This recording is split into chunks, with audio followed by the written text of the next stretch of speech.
кампањата по локалните избори, кога се враќал на кај дома, бил приведен во близина на студентскиот дом Гоце Делчев, а неговата сопруга дознала дури другиот ден, кога само на 1 минута му било дозволено да и се јави.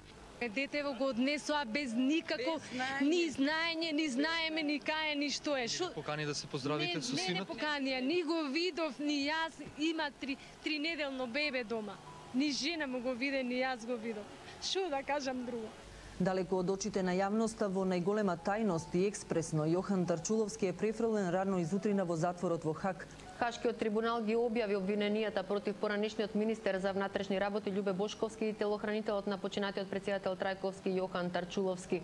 Двајцата се товарат за кривичното дело кршење на законите или обичаите на војување.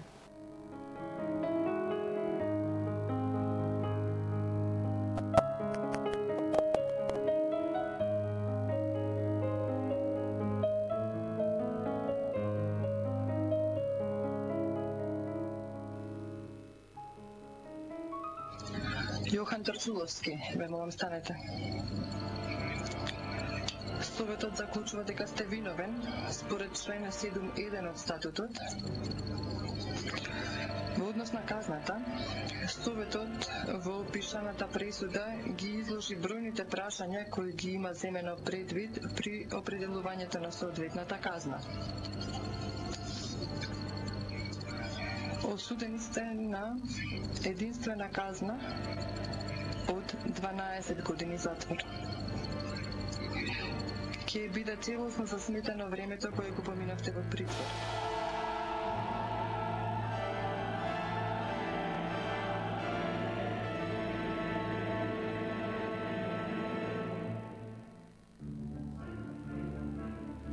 Тогаш треба да се истрае. Треба да се победи, треба да се биде силен и достоинствен, треба да се биде правичен и горд. Но велат, биди внимателен. Непријателите своји ги знаеш и на нив постојано внимаваш. Но многу често, и оној пат кога најмалку ќе очекуваш, можеш да настрадаш и од некој од своите.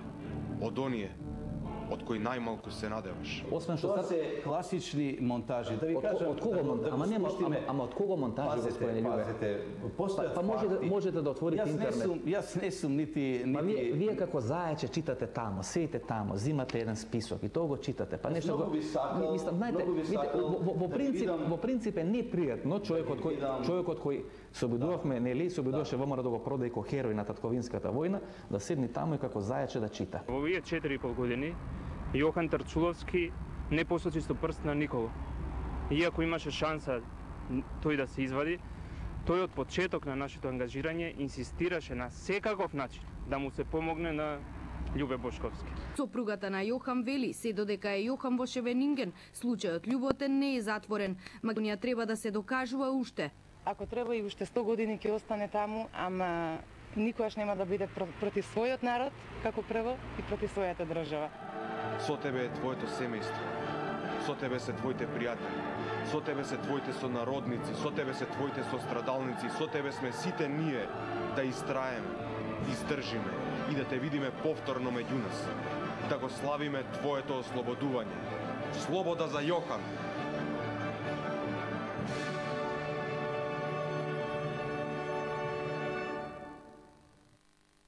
Вечерва по Бекстејдж. Ке гледате нова епизода